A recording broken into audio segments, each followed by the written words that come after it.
When is the right time to start any work? Who are the most important people in our life? Whose words should we listen to? And what is the most important thing to do in life? Friends, a long time ago there was a great king.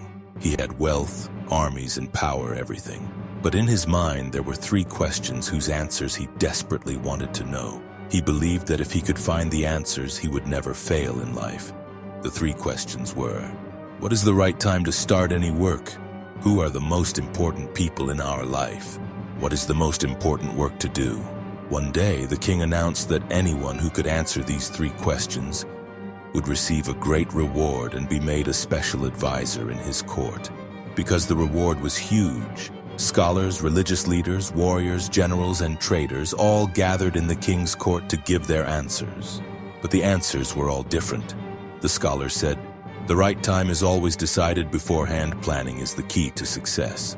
The generals said, "No, Your Majesty. Delaying is the greatest mistake. Act immediately. Delay is death." The commander said, "The most important people are the soldiers and generals, because without them, no kingdom can survive."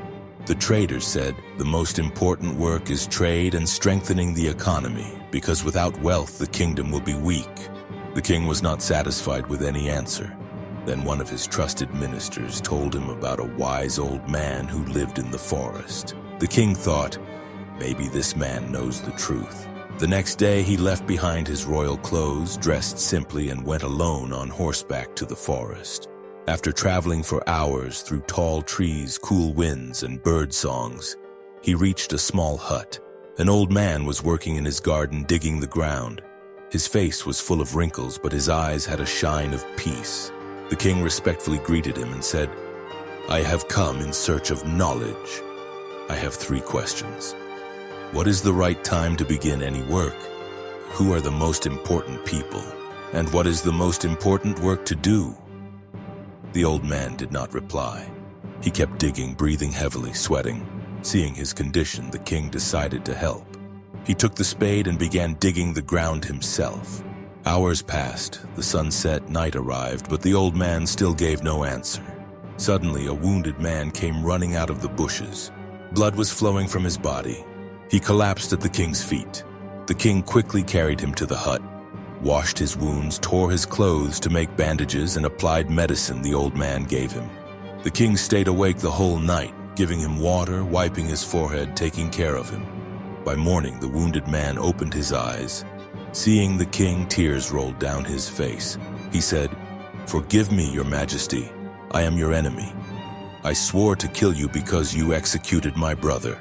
I knew you were coming to the forest, so I came to attack you, but you saved my life. Now I will be your servant forever." The king was shocked. At that moment he realized something. True greatness is not in defeating your enemy, but in turning your enemy into a friend. Still, he was sad because he had not received answers to his 3 questions. Once again, he asked the old man.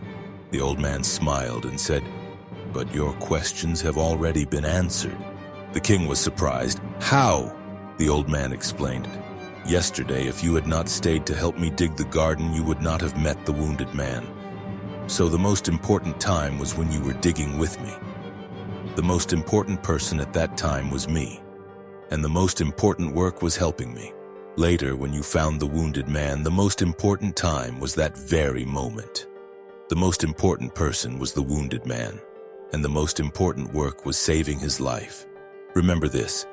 In life, the most precious time is the present moment, the now. Neither the past nor the future is in your control. The past is gone, and the future has not yet come. The only time you have is now. The most important people are those who are with you at this moment, because tomorrow they may not be there. And the most important work is to do good for them, to show kindness, because that is the true purpose of life. The king stood silently. The old man's words went deep into his heart. He realized the greatest secret of life. Success, peace, and happiness are not in power, wealth, or conquest, but in kindness, presence, and love. From that day, the king's life changed. He ruled more wisely, treated everyone more justly, and became more compassionate in every action. Friends, this story reminds us that the secret of life is not in faraway plans, but in the present moment, the moment we are alive. Value this moment. Do good now, show love now, because this moment is our real life. And in life, every day, learn something new.